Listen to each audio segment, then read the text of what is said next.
Hello friends, chase the goal के इस online platform के ऊपर एक बार वापस से आपका हार्दिक अभिनंदन है। हम लोग चतुर्थ श्रेणी कर्मचारी भर्ती के अंदर जो मैथमेटिक्स पूछी जा रही है उसके सिलेबस को कवर कर रहे थे। इस श्रृंखला के अंदर हमने परसेंटेज के जो भी इंपॉर्टेंट एमसीक्यू हैं उनको हमने देख लिया था। इसके अलावा जो प्रॉफिट एंड लॉस है उसको भी लगभग आधा हम लोग कंप्लीट कर चुके हैं। उसके अंदर तकरीबन अब तक हम लोग 29 नंबर ऑफ क्वेश्चंस देख भी चुके हैं। और जिस लेवल के क्वेश्चन आपको यहाँ पर हमारे चैनल के माध्यम से प्रोवाइड करवाए जा रहे हैं, आपको चतुर्थ श्रेणी कर्मचारी भर्ती के एग्जाम के पेपर के अंदर कुछ उसी पैटर्न के जो क्वेश्चन है वो देखने को मिलने वाले हैं। तो वीडियो यदि आपको पसंद आता है तो आप इस वीडियो को लाइक जरूर किया कीजिए। ज्यादा से ज्यादा उन कैंडिडेट्स को इस वीडियो को शेयर करिए जो चतुर्थ श्रेणी कर्मचारी भर्ती के एग्जाम को देने वाले हैं। और आप इस चैनल को भी सब्सक्राइब कर लीजिए क्योंकि चतुर्थ श्रेणी कर्मचारी भर्ती के अंदर ये चैनल आपके लिए काफी हेल्पफुल साबित होने वाला है। ठीक है दोस्तों, तो 29 नंबर ऑफ क्वेश्चंस हम लोग प्रॉफिट एंड लॉस के देख चुके थे। आज हम उन क्वेश्चंस को थोड़ा आगे डिस्कस कर लेते हैं। जितने भी उस क्वेश्चंस के ऊपर बनने वाले कॉन्सेप्ट हैं वो सारे के सारे कॉन्सेप्ट मैं आपको यहीं कवर करवा दूंगा। और जितनी भी प्रैक्टिस आपको करनी है वो सारी की सारी प्रैक्टिस मैं आपको यहाँ पर करवाऊंगा। सबसे पहले परसेंटेज अपना कंप्लीट हुआ है, अब तकरीबन 1 या 2 दिन अपना प्रॉफिट एंड लॉस चलेगा, फिर ये भी कंप्लीट हो जाएगा। फिर हम एक बड़ी क्लास रखेंगे जिसके अंदर परसेंटेज के और भी क्वेश्चन मैं आपको करवाऊंगा और प्रॉफिट एंड लॉस के और भी ज्यादा क्वेश्चन मैं आपको करवाऊंगा। दोनों के मिक्स करेंगे इस बार, क्योंकि 2 चैप्टर कंप्लीट हो गए तो प्रॉफिट एंड लॉस, इसके साथ साथ आप परसेंटेज, इन 2 के क्वेश्चन कंबाइंड फॉर्मेट में मैं आपको और दूंगा। ठीक है दोस्तों, तो 30 नंबर क्वेश्चन हम लोग करेंगे। क्वेश्चन नंबर 30 है, एक सेलफोन की दुकान का मालिक अपने ग्राहक को लागत कीमत से 32% अधिक चार्ज करता है। एक ग्राहक ने सेलफोन के लिए 6600 रुपए अदा किए तो सेलफोन की लागत कीमत क्या है। मान लो कि सेलफोन की लागत कीमत क्या है, एक्स है, मल्टीप्लाई बाय, और सेलफोन की दुकान का मालिक अपने ग्राहक को लागत कीमत से 32% अधिक चार्ज करता है। अरे लागत कीमत तो x है ना, इससे 32% अधिक चार्ज करता है यानी कि 132/100। ठीक है, आप ऐसे भी कर सकते हो x + 32x/100, लेकिन ऐसा करने की जरूरत क्या है, इसी को तो सोल्व किया है हमने। देखो 100x + 32x/100, इसी को तो मैंने डायरेक्ट ऐसे लिख दिया है। ठीक है ना, इसको सोल्व करोगे तो कितना आएगा, 132x/100 ही तो आएगा। उसी को तो डायरेक्ट मैंने लिखा है। लेकिन अब इतना काम नहीं करना, इतनी प्रैक्टिस अपनी हो चुकी है कि छोटी छोटी चीजों को आप डायरेक्ट लिखना सीखें। ठीक है जी, चलिए। लागत कीमत से 32% अधिक चार्ज करता है। एक ग्राहक ने सेलफोन के लिए 6600 रुपए अदा किए। अब यही रुपए तो ग्राहक ने अदा किए है ना, तो ये किसके इक्विवेलेंट हो जाएगा, ये बराबर हो जाएगा अपना 6600 के बराबर। ये लो जी, पूछा क्या है तो सेलफोन की लागत कीमत क्या है।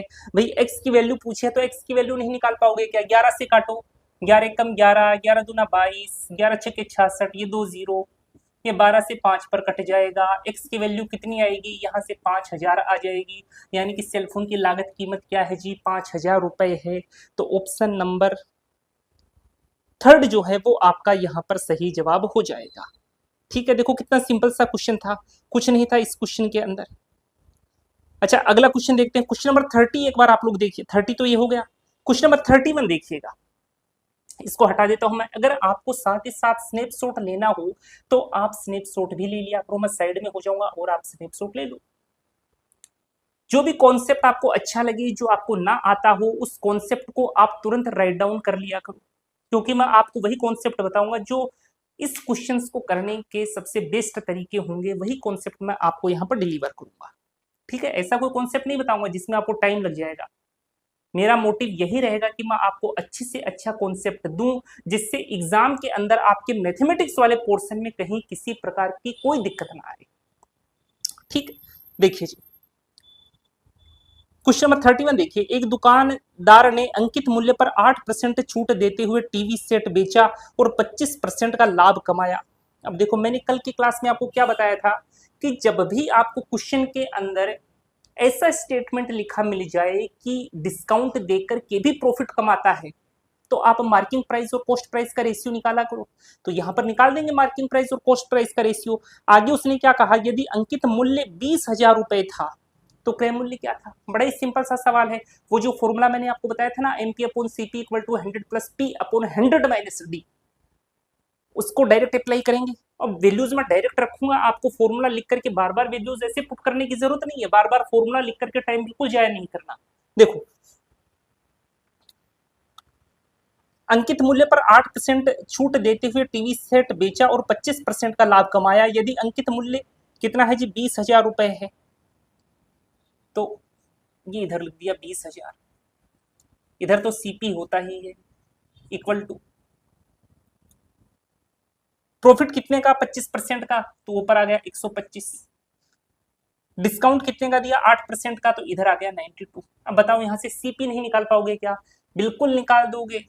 देखो CP कितना आएगा, ये पलटी मारेगा 92 अपॉन 125 और ये जाकर के इससे मल्टीप्लाई होगा तो ये कितना आ गया 20,000। बस इसको सोल्व करना है। 25 से काटते हैं, 25 से 5 पर कट गया, ये 25 से 8 पर कट गया 200। वापस से काटते हैं, 5 एकम 5 बच गया 3, 5 30 और ये 0। अब इसको मल्टीप्लाई करना है तो मल्टीप्लाई कर देते हैं जी। देखो ये 0, 16 दूना 32 का 2, हासिल आ गया 3, 16 नविया 144 और 3 147, यानी कि CP कितना आएगा जी 14720 है क्या कोई ऑप्शन, 14720 ऑप्शन नंबर सेकंड तो ऐसा ही है, तो ऑप्शन नंबर सेकंड आपका सही जवाब हो जाएगा। ठीक है ना। कैलकुलेशंस करने का काफी ध्यान रखना आप लोग भी। कई बार क्या होता है, देखो मैं आपको एक चीज बताऊं, चाहे आप किसी भी क्वेश्चंस को करो, मैथ के किसी भी क्वेश्चंस को करो, चाहे फिजिक्स के किसी भी क्वेश्चंस को करो, हर क्वेश्चंस को करने के 3 स्टेप होते हैं। पहला स्टेप क्या होगा, पहला स्टेप तो ये होगा कि आप उस क्वेश्चन को ढंग से समझो कि क्वेश्चन वास्तव में कहना क्या चाह रहा है। उसके बाद में क्या करना होता है, उसके बाद में कौन सा कॉन्सेप्ट उस क्वेश्चन के ऊपर अप्लाई करना है, यह जानना जरूरी है। और तीसरी स्टेप जो होती है वो होती है उस क्वेश्चन की जो कैलकुलेशन है वो अपने को ठीक तरीके से करना, ये उसकी स्टेप नंबर 3 होती है। अब कई बार क्या होता है, स्टूडेंट जो होते हैं स्टेप नंबर 1 को ढंग से अप्लाई करेंगे, क्वेश्चन को ढंग से समझ भी लेंगे, स्टेप नंबर 2 के अंदर जो ठीक वाला जो कॉन्सेप्ट होता है वो भी अप्लाई कर लेंगे और जो सही फॉर्मूला है उसको भी अप्लाई कर लेंगे, लेकिन कैलकुलेशंस के अंदर गलती कर देंगे तो बताओ स्टेप 1 और स्टेप 2 का क्या हो जाएगा, सत्यानाश हो जाएगा। इसलिए जितनी भी स्टेप्स हमको करनी है उन सभी के सभी स्टेप्स को आप बहुत ही ढंग से किया करो। खासकर ये कैलकुलेशंस वाली जो स्टेप है ना, इन्हें काफी ढंग से किया करो। ठीक है, बड़े धीरे धीरे किया करो, क्या जल्दी है। अगर फास्ट करोगे एग्जाम के अंदर तो गलती करोगे, गलती करोगे तो वापस से चेक करोगे, वापस गलती करोगे फिर चेक करोगे, फिर दिमाग डिस्टर्ब होगा तो आगे के जो सिंपल क्वेश्चंस होंगे उनको भी गलत कर बैठोगे। ठीक है ना। इसलिए क्वेश्चन को एक बार करो और ढंग से करो। देखिए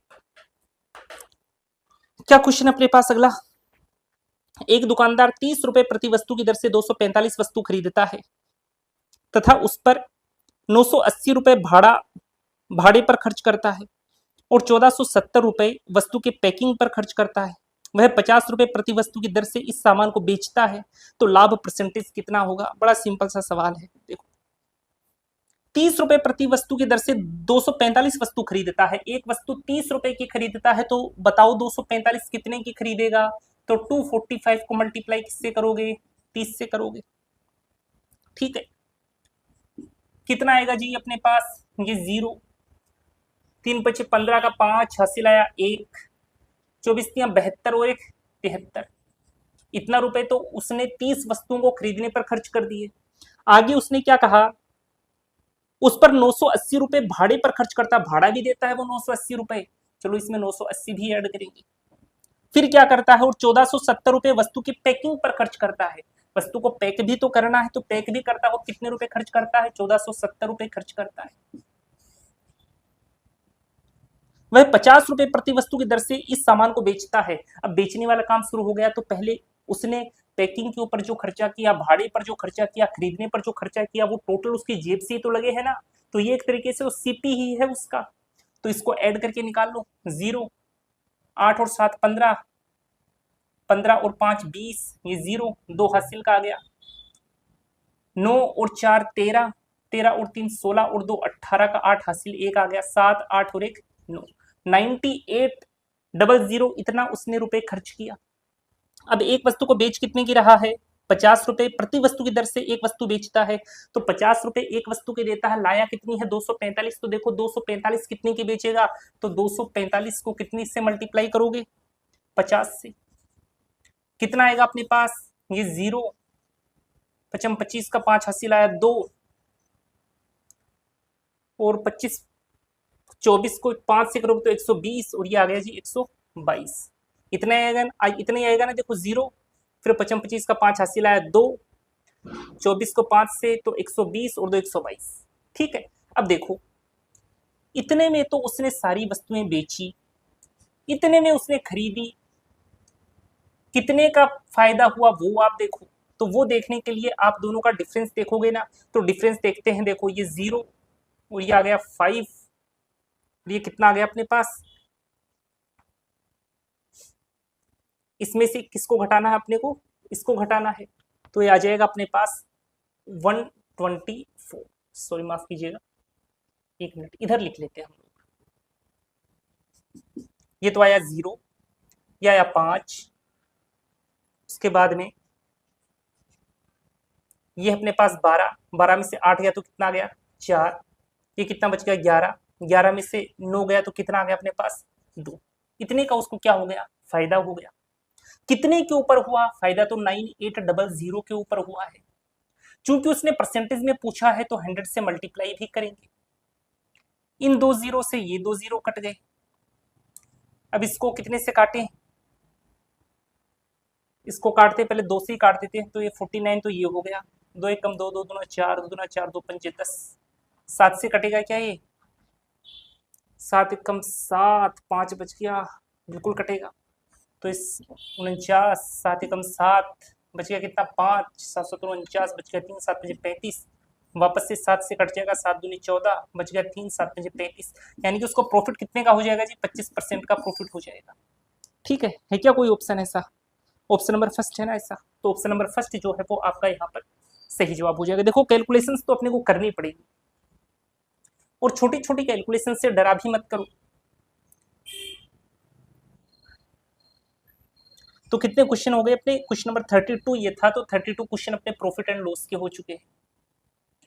तकरीबन 50 से 60 क्वेश्चन मैं प्रॉफिट एंड लॉस के कवर करूंगा, और इसी में से आपके एग्जाम में आएगा यदि प्रॉफिट एंड लॉस में से क्वेश्चन पूछता है तो उस केस में। अगला क्वेश्चन देखिए, अगला देखिए, 5 कैलकुलेटर और 7 हाथ घड़ियों की कीमत कितनी है, 3650 रुपए है। यदि एक हाथ घड़ी की कीमत कैलकुलेटर की कीमत से 110 रुपए अधिक है तो एक कैलकुलेटर की कीमत क्या है, देख लो जी। 5 कैलकुलेटर, कैलकुलेटर को कैलसी भी बोलते हैं जी, 5 कैलकुलेटर और 7 हाथ घड़ियों की कीमत कितनी है, 3650 है। यदि एक हाथ घड़ी की कीमत, एक हाथ घड़ी की कीमत जो है कैलकुलेटर की कीमत से, एक कैलकुलेटर की कीमत से 110 रुपए अधिक है, 110 रुपए अधिक है, तो एक कैलकुलेटर की कीमत क्या है, 1C की वैल्यू क्या है, ये उसने अपने से पूछा है। ठीक है जी, देख लो।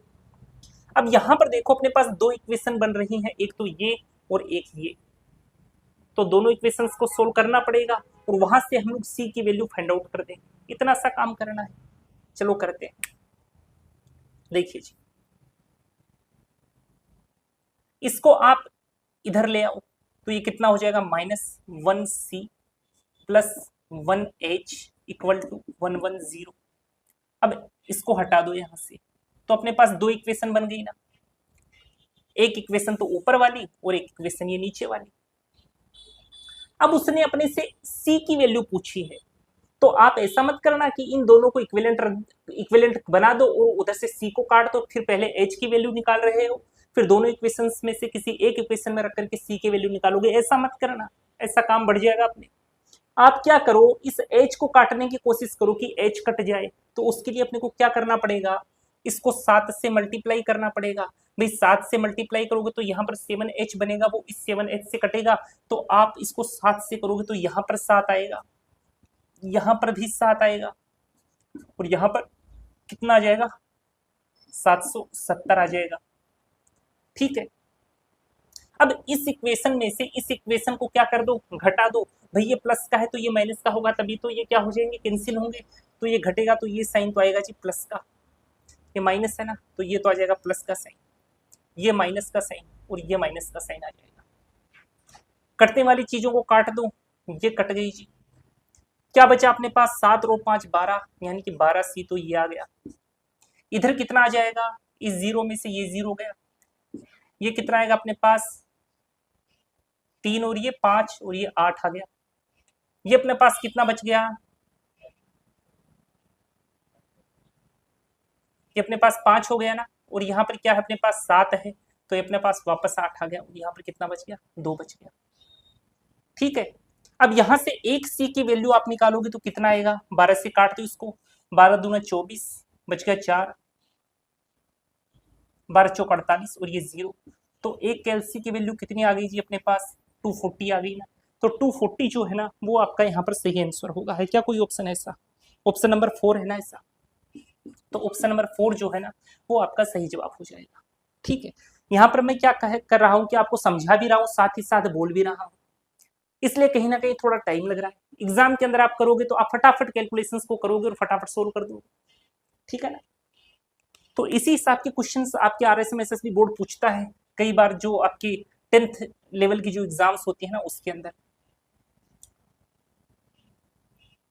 मैथ और हिंदी और इंग्लिश इनको अच्छे से करना अपने को, क्योंकि इनका जो वेटेज है ना आपकी चतुर्थ श्रेणी कर्मचारी, काफी अच्छा वेटेज है इनका।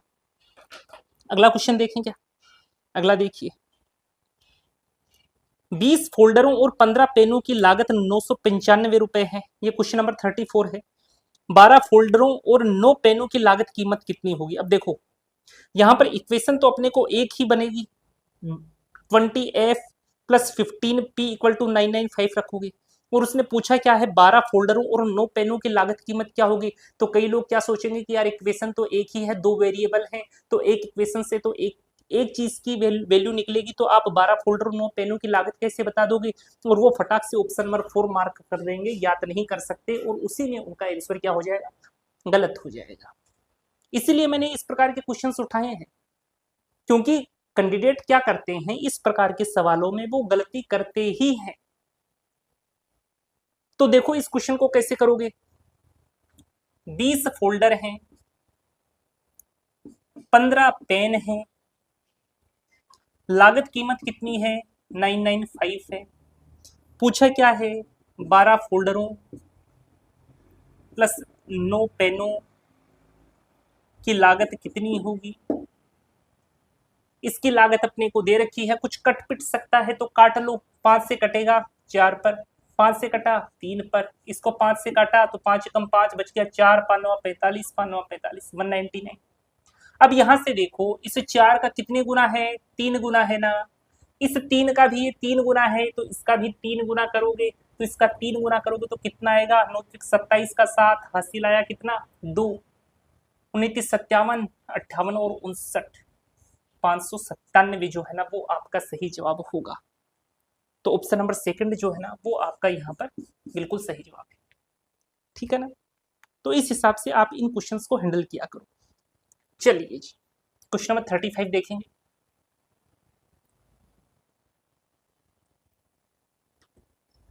हाँ, क्वेश्चन नंबर 35 में क्या पूछा है, एक व्यक्ति 10 रुपए में 11 नारंगियां खरीदता है तथा 11 रुपए में 10 नारंगियां बेचता है, उसका लाभ अथवा हानि प्रतिशत बताओ। तीर चलाओ वाला क्वेश्चन आ गया। कैसे तीर चलाने हैं, उधर से तीर चलाओ जिधर से क्वांटिटी दी हो, तीर चलाओ लेकिन क्वांटिटी की तरफ से। एक मंत्र लिखता हूं मैं इस प्रकार के सवालों का, तीर चलाओ लेकिन क्वांटिटी की तरफ से।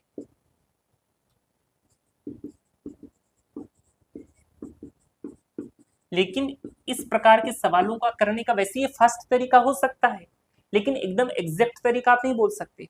क्यों नहीं बोल सकते, मान लो कि उसने इस प्रकार के सवाल के अंदर थोड़ी भी छेड़छाड़ कर दी, तो उस केस में ये जो तरीका है ना आपका ये फेल हो जाएगा। तीर चलाओ लेकिन क्वांटिटी की तरफ से। मान लो क्वेश्चन इसी हिसाब से आ गया तो आप तीर चला लेना, और इसमें लिखने की कोई जरूरत नहीं है, आप वर्बली इस क्वेश्चन को कर सकते हो। देखो कैसे वर्बली करोगे।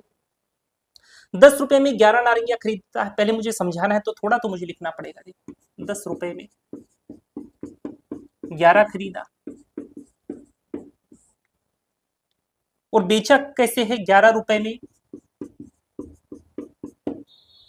10 बेचा है। तो मैंने क्या कहा, तीर चलाओ लेकिन क्वांटिटी की तरफ से चलाओ। ये क्वांटिटी है ना, ये भी क्वांटिटी है, तो इधर से तीर चलाओ ऐसे, इधर से तीर चलाओ ऐसे।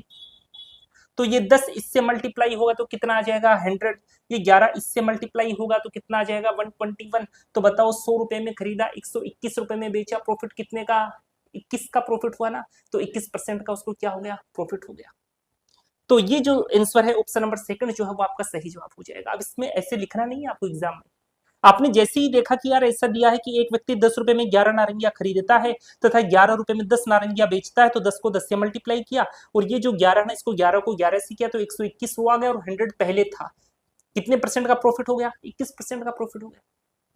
ठीक है, अब मान लो कि उसने थोड़ी छेड़छाड़ कर दी तो ये तरीका तो फेल होगा। तो अब मैं जो तरीका आपको बता रहा हूं ना इस प्रकार के सवाल को करने का, वो आपको बहुत ढंग से समझना है, क्योंकि इस क्वेश्चन के साथ थोड़ी सी छेड़छाड़ भी मैं करूंगा। वहां पर ये जो तरीका है ना तीर चलाओ लेकिन क्वांटिटी की तरफ से, ये फेल हो जाएगा। वहां पर आप समझ ही नहीं पाओगे कि यार ये तीर कैसे चलाऊं मैं। तो अगर आपको कॉन्सेप्ट ढंग से पता है ना, तब चाहे वो कैसे भी घुमाए क्वेश्चन को, आप कभी इस प्रकार के सवालों को गलत नहीं कर सकते। कॉन्सेप्ट बताऊं, कॉन्सेप्ट समझना देखना।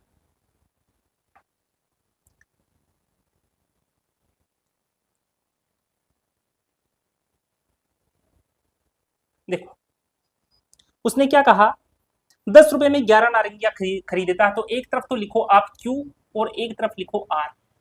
क्यू तो बताएगा क्वांटिटी को और आर बताएगा रुपीज को। यहां पर बात करेंगे सीपी की और यहां पर बात करेंगे एसपी की, कॉस्ट प्राइस और सेलिंग प्राइस की। अब उसने क्या कहा, देखो 10 रुपए में 11 नारंगियां खरीदता है, तो रुपए के नीचे रुपए को लिखो, क्वांटिटी के नीचे क्वांटिटी को लिखो। तो 10 रुपए में, तो रुपए के नीचे रुपए लिखेंगे तो इधर आ गया 10। कितनी खरीदा, 11 खरीदा, तो इधर 11 लिख दिया।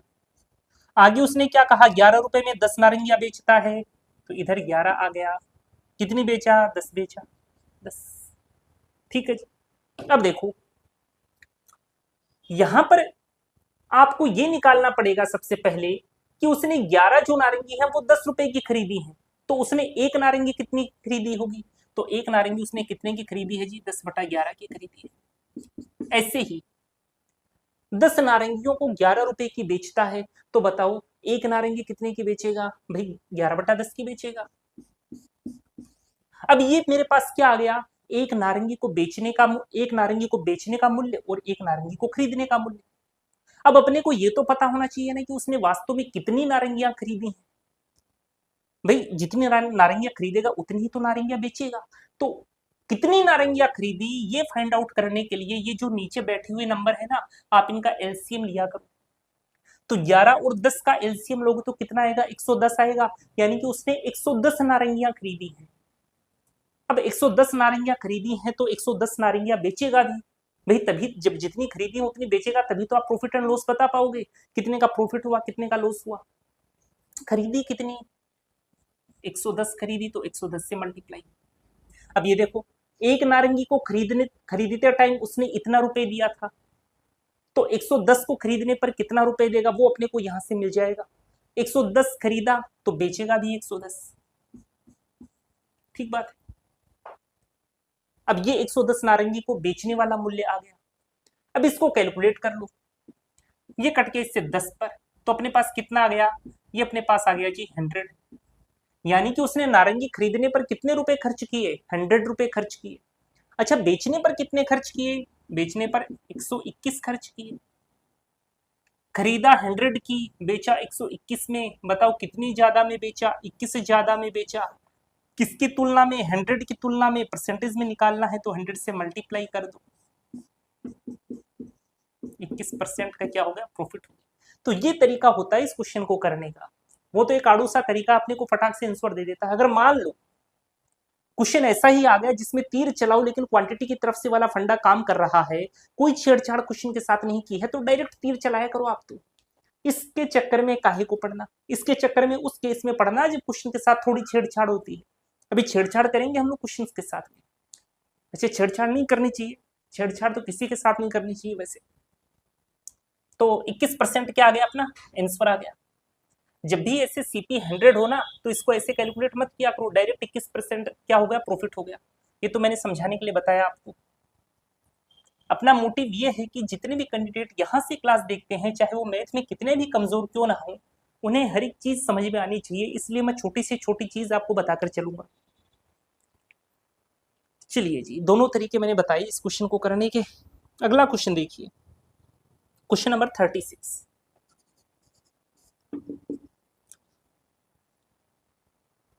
36 में क्या पूछा आपने से, यदि 15 वस्तुओं का क्रय मूल्य 10 वस्तुओं के विक्रय मूल्य के बराबर हो तो लाभ प्रतिशत कितना होगा। ये मैंने पहले भी करवाया सवाल, वैसा ही आ गया वापस। 15 वस्तुओं का सीपी, 15 का सीपी किसके बराबर है, 10 वस्तुओं के एसपी के बराबर है। 5 से 3 पर कटा, 5 से 2 पर कटा, सीपी और एसपी का रेशियो कितना आ गया, 2/3 आ गया। देखो ये इधर आया, ये उधर गया, तो 2/3 हो गया। खरीदा 2 में, बेचा 3 में, कितने का फायदा, 1 का, कितने के ऊपर, 2 के ऊपर, परसेंटेज में निकालना है, कितने का प्रॉफिट हो गया जी, 50% को उसको क्या हो गया, प्रॉफिट हो गया। लाभ प्रतिशत पूछा है तो ऑप्शन नंबर सेकंड जो है ना वो आपका यहाँ पर सही जवाब होगा। ठीक है, किसी भी क्वेश्चन में अगर आपके कोई भी डाउट आता है तो कमेंट बॉक्स में आप उस डाउट को जरूर पूछिएगा। ये क्वेश्चन नंबर 36 था, बड़ा सिंपल सा सवाल था।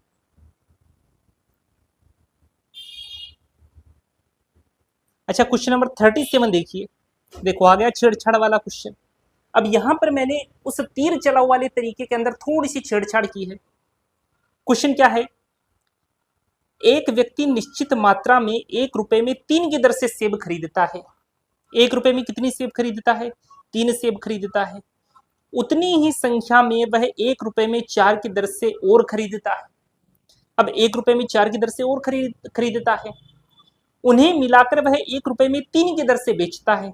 लाभ अथवा हानि प्रतिशत क्या होगा। अब बताओ तीर कैसे चलाओगे आप लोग, फेल हो गए ना तीर चलाओ वाला तरीका। इसलिए अब वो तरीका काम करेगा जो मैंने आपको सेकंड नंबर में क्यूआर लिख करके बताया था ना, वो क्यूआर वाला तरीका, अब वो तरीके से करेंगे। देखो अब तीर चलाओ वाला तरीका कोई काम करे तो एक तरफ तो लिखेंगे क्यू, एक तरफ लिखेंगे आर। इधर बात करेंगे सीपी की। 1 रुपए में 3 की दर से सेब खरीदता है, 1 रुपए में 3 सेब खरीदा। उतनी ही संख्या में वह 1 रुपए में 4 की दर से और खरीदता है, यानी वापस सीपी की बात कर रहा है। 1 रुपए में कितनी खरीद, 1 रुपए में 4 की दर से खरीदता है, 1 रुपए में 4 की दर से खरीदता है। उन्हें मिलाकर वह 1 रुपए में 3 की दर से बेचता है, सेलिंग प्राइस की बात कर रहा है। 1 रुपए में 3 की दर से बेचता है। लाभ अथवा हानि प्रतिशत क्या होगा। लो जी देखते हैं सवाल को। देखिए यहां पर जो 3 सेब है वो कितने की खरीदा है, 1 रुपए की खरीदा है, तो बताओ एक सेब कितने की खरीदेगा, 1/3 की खरीदेगा। यहां पर 4 जो सेब है वो कितने की खरीदा है, 1 रुपए की खरीदा है, तो बताओ एक सेब कितने की खरीदेगा, 1/4 की खरीदेगा। यहां पर 3 सेब को कितने की बेचा है, 1 रुपए की बेचा है, तो बताओ एक सेब कितने की बेचेगा, 1/3 की बेचेगा। अब मेरे पास एक सेब को खरीदने वाला मूल्य आ गया, यहां पर भी एक सेब को खरीदने वाला मूल्य है, यहां पर एक सेब को बेचने वाला मूल्य है। लेकिन अगर ये एक सेब का मूल्य जितनी सेब खरीदी है उससे मल्टीप्लाई हो जाए तो अपने पास टोटल सीपी आ जाएगा। तो उसके लिए अपने को ये पता होना चाहिए कि वास्तव में उसने कितनी सेब खरीदी है। तो खरीदी गई सेबों की संख्या निकालने के लिए मैंने क्या कहा था, नीचे जो भी बैठे हैं ना उनका क्या लिया करो आप, उनका एलसीएम लिया करो। तो एलसीएम लोगे तो कितना आ जाएगा, 3 और 4 का एलसीएम होता है 12, तो 12 से इसको मल्टीप्लाई किया। यहां पर 12 खरीदी, यहां पर 12 और खरीदी, तो बताओ टोटल कितनी खरीदी, टोटल 24 खरीदी ना। तो जितनी खरीदा है उतनी ही बेचेगा, तभी तो आप ये बता पाओगे कि कितने का प्रॉफिट हुआ कितने का लॉस हुआ। यहां पर 12 खरीदी थी, फिर 12 और खरीद ली, तो टोटल कितनी हो गई, 24 हो गई, तो 24 बेच भी रहा है। ठीक है बात। अब देखिए जी यहां पर सीपी कितना आया, 3 से 4 पर कटा, तो 4 सीपी तो ये हुआ, 4 से 3 पर कटा, 3 सीपी ये हुआ, इधर तो 4 सीपी है, इधर 3 सीपी है, टोटल सीपी कितना हो गया, टोटल सीपी तो 7 हो गया, ये कितना हो गया, ये 8 हो गया। यानी कि 7 में खरीदा है, 8 में बेचा है, कितने का प्रॉफिट हुआ, 1 का प्रॉफिट हुआ, कितने के ऊपर हुआ, 7 पर हुआ, परसेंटेज में निकालना, 100 से मल्टीप्लाई किया, कितना आएगा, 14 सही 2/7%, या फिर ऐसा भी लिख कर दे सकता है 14.28%। ठीक है, ये आपका सही जवाब होगा। अब ये फ्रैक्शंस वाली वैल्यूज है ना, ये मेरे डायरेक्ट याद है, तो आपको भी फ्रैक्शंस वाली जो वैल्यूज है ना, जिनको परसेंटेज में हम लोग लिखते हैं, परसेंटेज के जो पहला चैप्टर होता है परसेंटेज का, उसके अंदर मैंने काफी डिटेल में बता रखा है ये चीजें। कम से कम और भी नहीं ना तो आप 1/15 तक तो याद ही करो, वैसे 1/20 तक याद कर लोगे तो ज्यादा ठीक रहेगा। तो वहीं से डायरेक्ट मैंने लिख दिया 14.28%।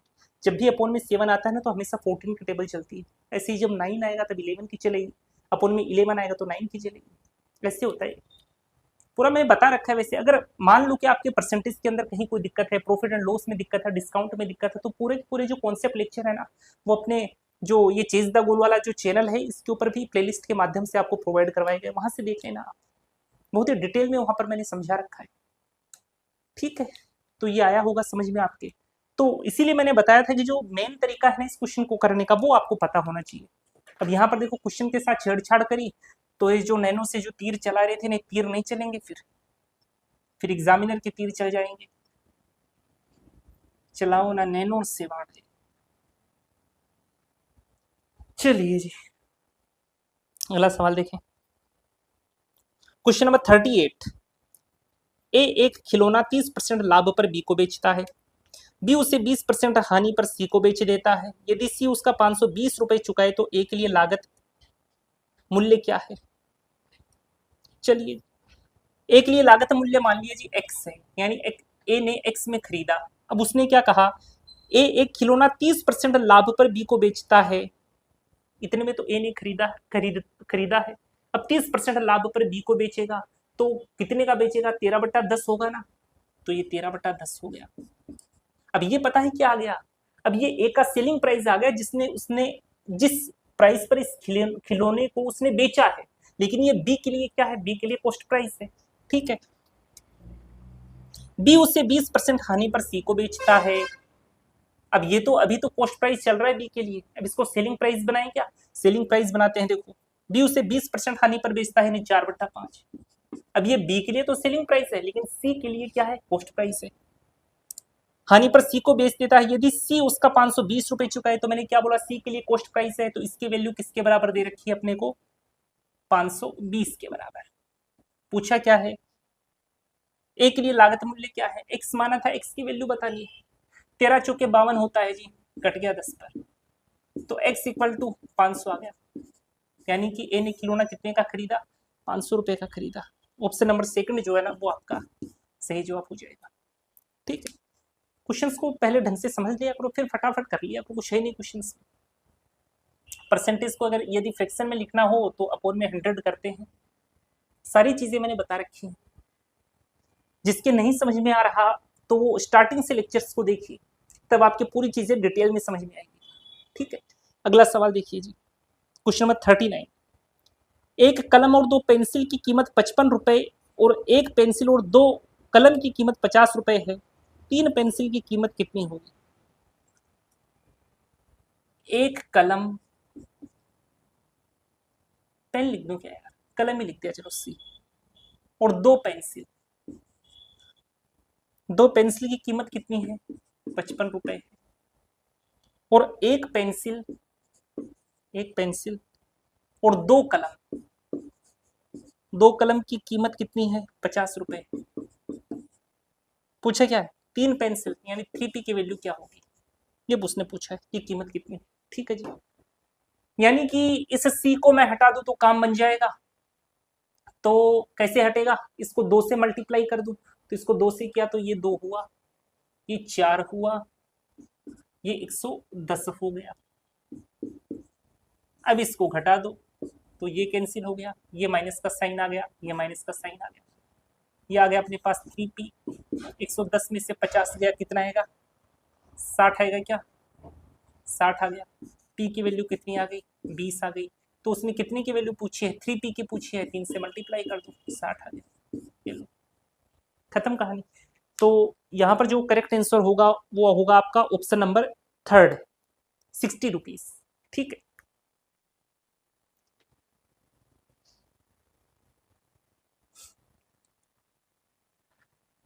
अगला क्वेश्चन देखिएगा। ये चीनी वाला क्वेश्चन आ गया, काफी बार एग्जाम में रिपीट होता है। चीनी के भाव में 20% कमी होने पर एक व्यक्ति 40 रुपए में 2 किलो चीनी अधिक खरीद पाता है, बताओ चीनी का वास्तविक मूल्य क्या होगा। वापस से एक बार बता देता हूं, वैसे इस पर काफी क्वेश्चन मैंने करवाए भी हैं। चीनी के भाव में 20% की कमी हुई, अब मैं डायरेक्ट लिखूंगा, छोटी छोटी चीजें मैं लिखूंगा नहीं। अब 20% की कमी हुई तो 5 से 4, ये तो मूल्य की बात चल रही है। तो कमी हुई तो बताओ ज्यादा खरीदेगा, तो पहले 40 रुपए में जितनी भी खरीदता था अब 40 रुपए में 2 किलो ज्यादा खरीद रहा है, क्योंकि मूल्य में क्या हो गई है कमी। तो यहाँ पर 40 रुपीज, यहाँ पर 40 रुपीज, बताओ दोनों का रेशियो कितना आएगा 1:1 आएगा, वो मैंने यहाँ पर रख दिया। अब ये तो मूल्य का रेशियो है, यहाँ पर खपत का रेशियो आएगा, वो यहाँ पर खर्च का रेशियो आएगा। और मैंने क्या कहा था कि जब भी मैंने क्या कहा था कि जब भी खर्च का रेशियो 1:1 हो, उस केस में मूल्य के आगे विराजमान रेशियो पलटी मार करके खर्च के आगे बैठ जाते हैं, खपत के आगे बैठ जाते हैं। तो ये मूल्य की बात है ना, ये तो मूल्य है, ये खपत है, यहां पर बात करते हैं खर्च की। 1:1 है, यहाँ पर 5:4 है, पलटी मार करके खपत के सामने बैठेगा तो कितना आ जाएगा 4:5 आ जाएगा। अब देखिए, अब उसने आगे क्या कहा, अब देखो पहले खपत कितने की थी 4 की थी, और अब कितने की हो गई 5 की हो गई।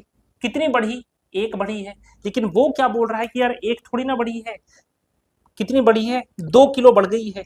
तो एक किसके बराबर हो गया आपका 2 के बराबर हो गया, तो 1 कितने के बराबर है 2 kg के बराबर है, 2 kg के बराबर है। अब आपको क्या करना है, इस 2 kg को उठा करके इसके साथ मल्टीप्लाई करोगे तो यहां पर कितना आ जाएगा 10 kg आ जाएगा।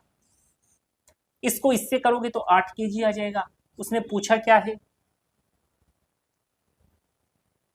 चीनी का वास्तविक मूल्य बताइए, यानी कि अब जो चीनी का मूल्य चल रहा है ना वो उसने बताने को कहा है। तो अब वाला जो मूल्य है वो तो ये वाला चल रहा है, यानी कि 10 kg कितने के बराबर है 40 रुपीज के, तो 1 kg कितने के बराबर होगा 4 रुपए के। तो 4 जो है वो आपका सही जवाब होगा, ऑप्शन नंबर 2। ठीक है ना। तो इस प्रकार के तकरीबन मैंने 4 से 5 सवाल करवा दिए हैं। अब मुझे नहीं लगता कि इस प्रकार के जो चीनी वाले सवाल हैं इसमें आपके कहीं कोई दिक्कत होगी।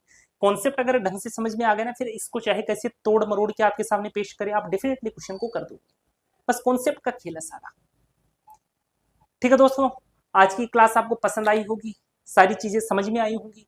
कोई डाउट अगर आ भी जाता है तो आप कमेंट बॉक्स में पूछिएगा, हम उसका रिप्लाई करेंगे। क्लास यदि पसंद आई है तो वीडियो को लाइक कीजिएगा। कल इसी वक्त पर हम वापस मिलेंगे, वापस अपनी मुलाकात होगी। तब तक के लिए जय हिंद दोस्तों।